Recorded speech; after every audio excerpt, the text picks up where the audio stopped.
on se dit bonjour, monsieur Mungu. Vous allez très bien. Je vais parfaitement bien, c'est bon, monsieur. En tout cas, je me porte à merveille. C'est un plaisir vraiment de vous recevoir encore à l'émission à laquelle nous sommes. C'est partagé. En fait, j'ai mes doubles casquettes. Voilà. Principalement, je suis licencié en sciences de gestion et organisation du travail. Bon.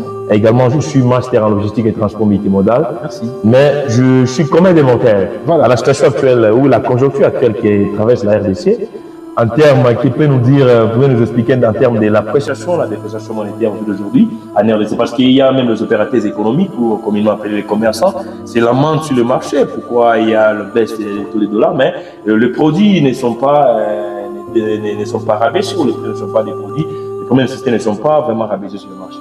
Merci, monsieur Munguiko, pour cette très belle question et je suis vraiment ravi. Je tiens encore à vous féliciter ici que vous êtes les rares personnes que j'ai rencontrées parce que un logisticien, c'est pas donné à tout le monde. En fait, je vais sans tarder me présenter. Je m'appelle Cédric Samoukala, économiste activiste des droits de l'homme.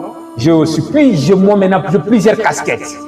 Vous avez dit, mais j'ai plusieurs casquettes. D'ailleurs, plusieurs commencent déjà parlé. Vous voyez, je vous ai amené dans mon essayant. Voilà.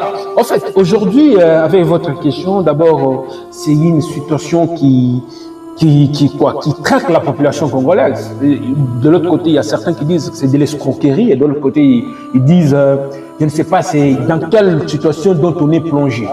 C'est une situation un peu dramatique et triste. Vous voyez, Ouais. Actuellement, il y a l'érosion du pouvoir d'achat. Okay. Et de l'autre côté, il y a l'appréciation des francs congolais. Cette situation, ça inquiète beaucoup de gens en se posant plus de questions pour dire comment est-ce qu'il peut y avoir une appréciation monétaire qui doit marcher de manière en déconnexion avec le bien des services sur le marché. Vous savez, aujourd'hui, notre gouvernement a y appliqué des mesures palliatives. Je parle de mesures parce que normalement, c'est une politique procyclique. Normalement. Soit contracyclique parce que le cycle est là déjà. Okay. Ça, c'est une politique qui vient de contraindre ces cycles. Alors, ils ont eu à faire appel aux réserves. Vous savez, lorsqu'on fait appel aux réserves, on doit avoir une économie forte. Normalement. On doit maintenant améliorer les conditions de l'économie de l'autre côté. Aujourd'hui, les fonds congolais s'apprécient parce qu'il y a eu une mesure palliative que le gouvernement a eu appréhendée. Celle de mettre à la disposition de la population des devises. Bon, pour essayer un peu de faire apprécier les francs congolais. Mais cette situation, c'est une situation de courte durée parce que ça doit revenir dans une situation normale parce que normalement, la situation devrait marcher de manière parallèle avec le bien des services sur le marché. Vous voyez un peu. C'est là qu'on devrait dire que la situation est normale. Mais au jour d'aujourd'hui, messieurs innocents, j'ai mis ma main à couper. La situation doit s'empirer et doit s'aggraver. Ah bon? Oui. Comment ça, monsieur?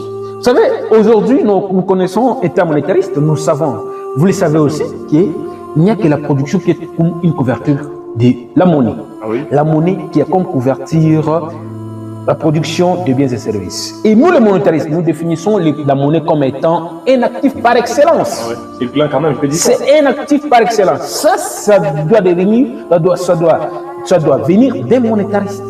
Actif par excellence. Et cet actif ici, il faut une bonne gestion de la monnaie. Parce qu'on dit souvent, la monnaie, c'est huile dans les moteurs. Vous savez, la mauvaise gestion de la monnaie doit avoir des conséquences. La bonne gestion doit avoir des conséquences.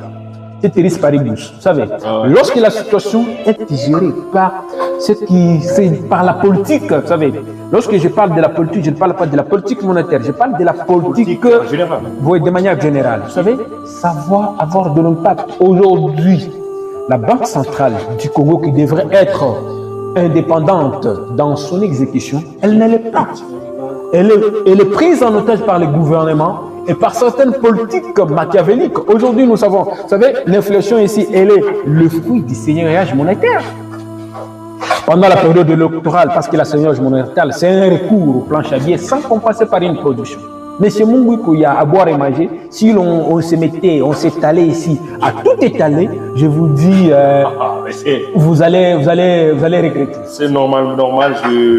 Maintenant, quel conseil donneriez-vous à la population, bien aux consommateurs quand même qui dernier sur le marché pour dire que non, comment il y a une dépréciation monétaire, mais il y a appréciation des produits des premières nécessités. Vous savez, le conseil que je peux donner à la population congolaise est de rester juste focus, de diversifier les secteurs d'activité.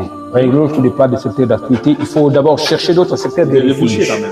De refuge. Vous savez, au jour d'aujourd'hui, nous ne sommes pas en mesure de produire dans notre propre pays.